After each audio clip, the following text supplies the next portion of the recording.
സമുദ്രനിരപ്പിൽ നിന്നും 7000 അടി ഉയരത്തിൽ സ്ഥിതി ചെയ്യുന്ന കൊല്ലൂർ മൂകാംബിക ദേവിയെ കാണണമെങ്കിൽ ദേവി തന്നെ വിചാരിക്കണം എന്നാണ് പറയാറ്.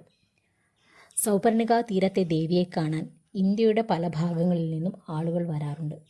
സൗപർണികയിൽ പോയി വിഘ്നേശ്വരനെ കണ്ട് തൊഴുത ശേഷം വേണമത്രേ മൂകാംബിക ദേവിയെ പോയി തൊഴാൻ. കേരളത്തിലെ ക്ഷേത്രങ്ങളെ അപേക്ഷിച്ച് മൂകാംബികയിൽ സ്ഥിതി ചെയ്യുന്ന ഈ ക്ഷേത്രത്തിൽ നമുക്കാവശ്യമുള്ള വഴിപാട് പണമടച്ച് ഷീട്ടാക്കിയ ശേഷം സേവാസങ്കല്പ മണ്ഡപത്തിൽ പോയിരുന്ന് അവിടുത്തെ പൂജാരിമാർ പറഞ്ഞു തരുന്ന പ്രകാരം നമ്മൾക്ക് ആവശ്യമുള്ള വഴിപാട് സ്വയം ചെയ്യാൻ സാധിക്കുന്നതാണ്. ഉപദേവതകളായ ശിവൻ, അയ്യപ്പൻ, മഹാവിഷ്ണു, ഹനുമാൻ തുടങ്ങി എല്ലാ ദൈവങ്ങളെയും നമുക്ക് ചുറ്റിലുമുള്ള ഈ മണ്ഡപത്തിൽ തൊഴാൻ സാധിക്കുന്നതാണ്. 108 ശക്തിപീഠങ്ങളിൽ വിശേഷ പ്രാധാന്യമുള്ള ക്ഷേത്രമാണ്.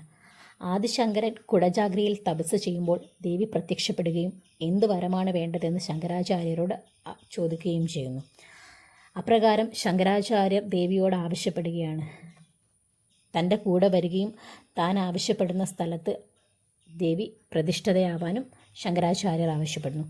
ഈ ആഗ്രഹം സംബന്ധിച്ച ദേവി ലക്ഷ്യസ്ഥാനത്ത് എത്തുന്നവരെ തിരിഞ്ഞു നോക്കരുത് എന്ന നിബന്ധന ശങ്കരാചാര്യരുടെ മുന്നിൽ വെക്കുകയും ചെയ്യുന്നു. തുടർന്ന് ശങ്കരാചാര്യർ മുന്നിലും ദേവി പുറകിലുമായി നടക്കുന്നു. ഇന്ന് മൂകാംബിക ക്ഷേത്രത്തിൽ ദേവി സ്ഥിതി ചെയ്യുന്ന അമ്പലത്തിൻ്റെ അവിടെ എത്തിയ സമയത്ത് ദേവി തൻ്റെ പാദസരത്തിൻ്റെ ശബ്ദം നിലപ്പിക്കുകയും തുടർന്ന് ശങ്കരാചാര്യർ തിരിഞ്ഞു നോക്കുകയും ചെയ്യുകയാണ്. അപ്രകാരം ദേവി ഞാനിവിടെ പ്രതിഷ്ഠയാകാൻ പോവുകയാണ് എന്ന് ശങ്കരാചാര്യ അടുത്ത് പറയുകയും ദേവി അവിടെ പ്രതിഷ്ഠിക്കപ്പെടുകയും ചെയ്യുകയാണ്. ഇപ്പോൾ നമ്മൾ കണ്ടുകൊണ്ടിരിക്കുന്നത് അവിടുത്തെ ഒരു വഴിപാടാണ്. പൂജയ്ക്ക് ശേഷം ദേവിയെ എടുത്ത് ചുറ്റിലും പ്രദക്ഷിണം ചെയ്യുന്നതാണ് കാണുന്നത്.